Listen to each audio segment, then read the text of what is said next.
ये सवाल कर रहा है, यदि दो त्रिभुजों में एक त्रिभुज की भुजाएं दूसरे त्रिभुज की भुजाओं के समानुपाती है। दो त्रिभुज है, मान लिया जाए दो त्रिभुज यहाँ पर देते हैं ए बी सी, दो त्रिभुज है, और डी ई एफ दो त्रिभुज है। तो एक त्रिभुज की भुजाएं जो है दूसरे त्रिभुज की भुजाओं के समानुपाती है। तो हमको सिद्ध करना है ये दोनों त्रिभुज समरूप है। देखिए हम सिद्ध करते हैं, तो जब भी हम कोई प्रमेय बनाते हैं तो प्रमेय बनाने के लिए चार चीज़ों की आवश्यकता पड़ती है। ये जो स्टेटमेंट दिया रहता है इसको साधारण प्रतिज्ञा बोला जाता है। इसके बाद इसी का नाम वगैरह विशेष देने पर इसको विशेष प्रतिज्ञा कहा जाता है। विशेष प्रतिज्ञा में जो चीज़ ये किए क्वेश्चन यही चीज़ है, ये चीज़ सिर्फ नाम वगैरह दे करके इसको लिख दिए हैं। तो माना ए बी सी तथा डी ई एफ दो त्रिभुज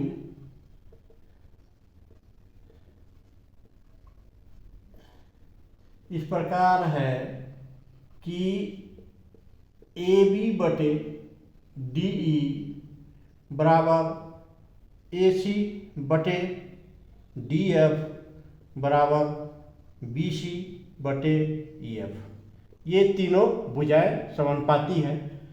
तो अब हमको क्या करना है, सिद्ध करना है। क्या सिद्ध करना है? तो सिद्ध करना है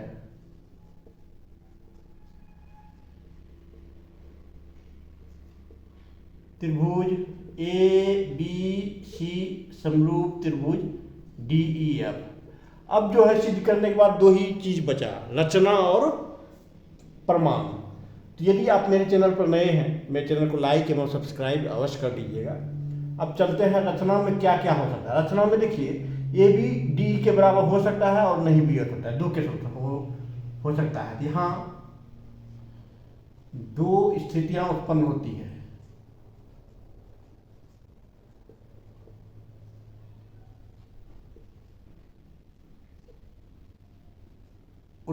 है। क्या क्या होता है दो स्थितियां? या तो पहला है ए बी बराबर डी ई और दूसरा है ए बी नोट बराबर डी ई। अब पहला केस स्टार्ट करते हैं। जबकि ए बी बराबर डी ई और दिया है मेरा ए बी बटे डी ई बराबर ए सी बटे डी एफ बराबर बी सी बटे ई एफ। अब ए बी बराबर डी है तो ए बी का मान हम डी ई रखते हैं बराबर ए सी बटे डी एफ बराबर बी सी बटे ई एफ। अब देखिए यहाँ पर मेरा डी ई कैंसिल हो गया, क्या बचा? वन, अर्थात one equal to A C बटे D F equal to B C equal to E F. अब एक को इक्वल करेंगे, one equal to A C बटे डी एफ, इसलिए ए सी बराबर डी एफ, ये हो गया। अब देखिए इसको फिर बराबर करेंगे, क्या करेंगे? One equal to B C by E F, इसलिए बी सी बराबर ई एफ, ये दो हो गया। अब देखिए बी सी बराबर ई एफ जब हो गया तो क्या क्या होता है मेरा इस केस में? त्रिभुज ए बी सी तथा त्रिभुज डी ई एफ में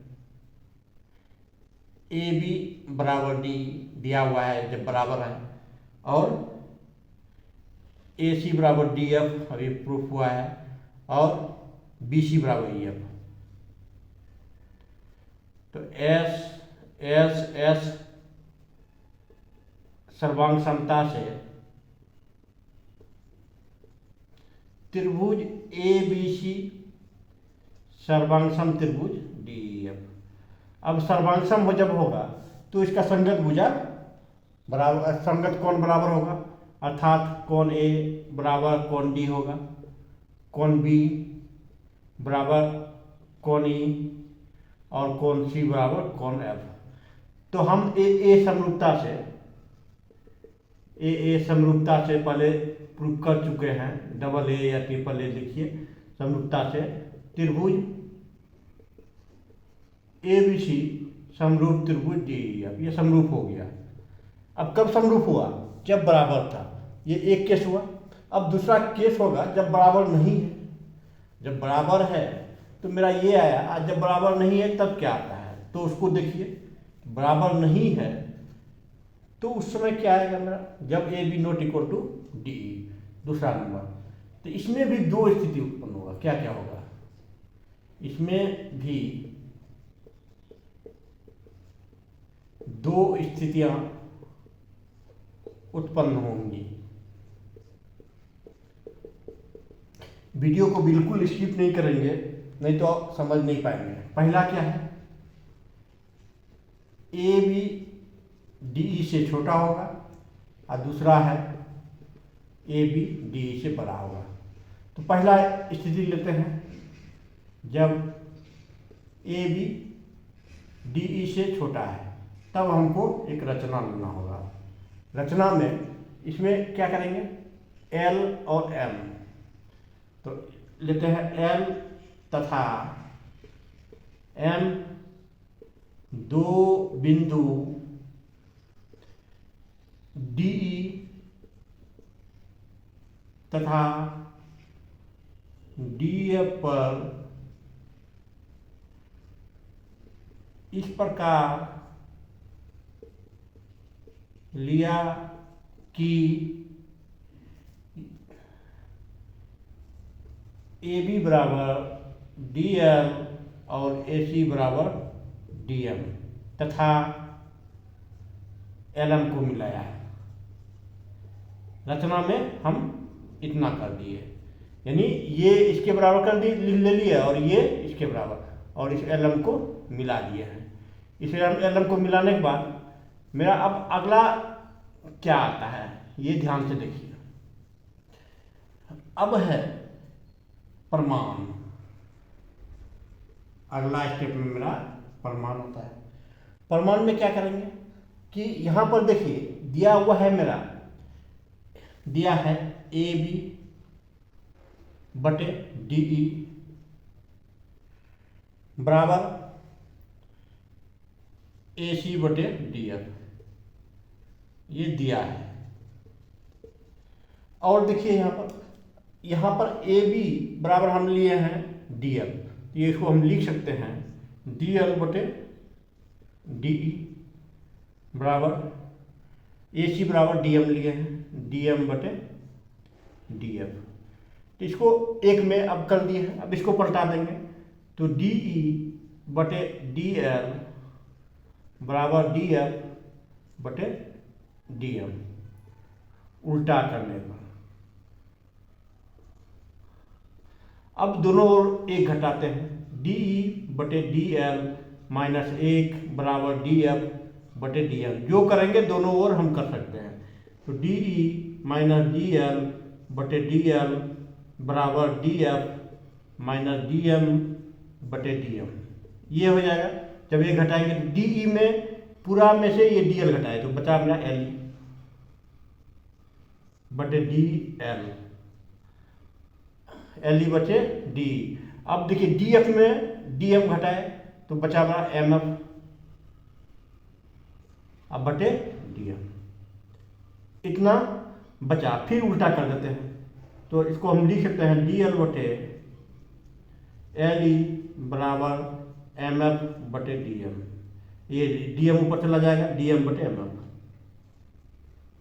DM बटे MF। अब ध्यान दीजिएगा, अब क्या ध्यान देना है, देखिए DL बटे LE, DL बटे LE, DM बटे MF। तो हाँ, थेल्स प्रमेय का विलोम क्या है कि यदि कोई रेखा किसी दो भुजाओं को बराबर अनुपात में, समान अनुपात में विभाजित करती है तो ये रेखा तीसरी भुजा के समांतर होती है, थेल्स का विलोम। तो चलिए अब थेल्स प्रमेय से हम चलते हैं। वीडियो को स्किप बिल्कुल नहीं करेंगे, स्किप करेंगे तो नहीं समझ पाएंगे, और बहुत ही आसान भाषा में समझा रहे हैं। फिर भी आपको कोई डाउट हो तो आप डिस्क्रिप्शन में मैसेज करके पूछ सकते हैं। अब देखिए, थिस प्रमेय के विलोम से, प्रमेय के विलोम से क्या हो जाएगा, एलम समांतर EF, ये मेरा समांतर हो गया। आज जहां पर समांतर हुआ ये संगत कोण बराबर हो जाएगा, यानी कोण DLM बराबर कोण E, और कोण DML बराबर कोण F, ये बराबर हो गया। अब देखिए, तो त्रिभुज DLM तथा त्रिभुज DEF में देखिए दो कोण बराबर हो गया, ये कोण इसका बराबर है और ये कोण इसका बराबर है। दो कोण या तीनों कोण लिख सकते हैं, तो इसलिए जब दो कोण बराबर हो गया तो ये समरूप हो गया। तो DLM बराबर कोण E है E, और कोण DML बराबर कोण F है E। ये दोनों कहाँ से आया है, ये संगत कोण है, ये आपका संगत कोण है। यहाँ ए समरूपता से, पहला समरूपता जो प्रूव किए हैं, ए समरूपता से त्रिभुज DLM समरूप त्रिभुज DEF, ए समरूपता से ये मेरा समरूप हो गया। अब समरूप जब होता है तब क्या होता है, जब जो समरूप त्रिभुज आता है उसका संगत भुजा समानुपाती होता है, ये प्रूव कर चुके हैं। तो ये मेरा हो जाएगा DL/DE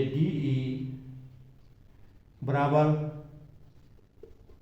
DM/DF बराबर LM/EF, इतना होगा। अब कोई भी हम दो थ्योरम ले लेंगे, DL/DE यहाँ पर मिला है, और यहाँ पर AB/DE है। अब DL/DE बराबर है मेरा LM/EF, दो ही लेते हैं EF। अब DL बराबर AB है, तो AB/DE बराबर LM/EF। क्यों? क्योंकि DL बराबर AB रचना से, ये है मेरा रचना से लिए हुए हैं। अब देखिए, किंतु ये समीकरण एक लेते हैं, दिया है AB/DE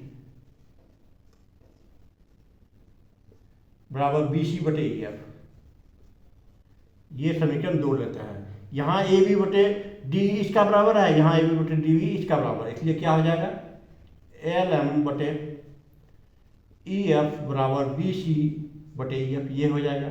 अब देखिए, ये मेरा EF कैंसिल हो गया, तो LM बराबर BC, क्या प्रूफ हुआ मेरा, ये LM = BC।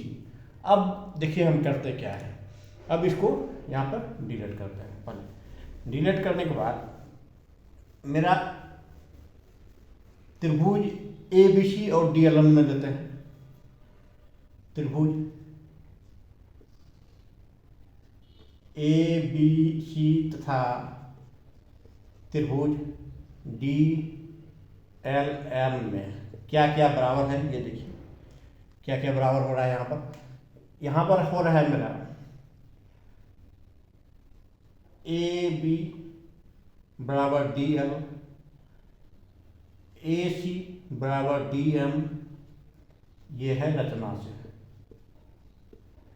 और BC बराबर LM प्रूफ किए हैं, BC बराबर LM। तो S सर्वांग समता से त्रिभुज ABC सर्वांग सम त्रिभुज DLM। जब सर्वांग सम होगा तो इसका सब भुजा बराबर होगा, यानी कोण A बराबर कोण D हो जाएगा, और कोण B बराबर कोण DLM, और कोण C बराबर कोण DML, इतना बराबर हो जाएगा। अब देखिए, यहाँ पर हम प्रूफ किए हैं ये DLM बराबर कोण E, तो यहाँ पर DLM बराबर E, और यहाँ पर मेरा है DLM बराबर B, इसलिए हो जाएगा। कंपेरिजन करेंगे ये प्रूफ किए तो यह बराबर ये, यहाँ मेरा अभी प्रूफ हुआ ये कौन बी बराबर कौन एल, यानी कौन बी बराबर कौन ई हो गया, और कौन सी बराबर कौन एफ हो गया। तो अब इसका संगत कोण क्या हुआ, संगत कोण बराबर हो गया। आप संगत कोण जब बराबर होता है, ए समरूपता से पहले प्रूफ कर चुके हैं, दो कोण बराबर हो गया इसका और इसका में, तो ए समरूपता से त्रिभुज ए बी सी समरूप त्रिभुज डी ई एफ, हमको यही प्रूफ करना था, ये समरूप करना था। तीसरा केस में होगा, अब देखिए ये दो केस तो हो गया इसमें से कि जब A be greater than D E होगा, ये तो उत्पन्न हो गया। अब तीसरा में भी सेम इसी प्रकार से कर देंगे। इसमें क्या करेंगे कि मान लिया जाए हम ये मेरा दो रेखा है, ये ई एफ है, इसको यहाँ से यहाँ तक बढ़ा दिया है, इसको एल और एम से नाम कर देंगे, और सेम क्रिया प्रतिक्रिया इसी प्रकार से कर देंगे। इसी प्रकार से इसमें भी हम सिद्ध कर देंगे त्रिभुज ए बी सी समरूप त्रिभुज डी ई एफ हो जाएगा। तो यदि आप मेरे चैनल पर नए हैं, मेरे चैनल को लाइक एवं सब्सक्राइब अवश्य कर दीजिएगा। आज के लिए इतना ही, नेक्स्ट टॉपिक नेक्स्ट क्लास। धन्यवाद।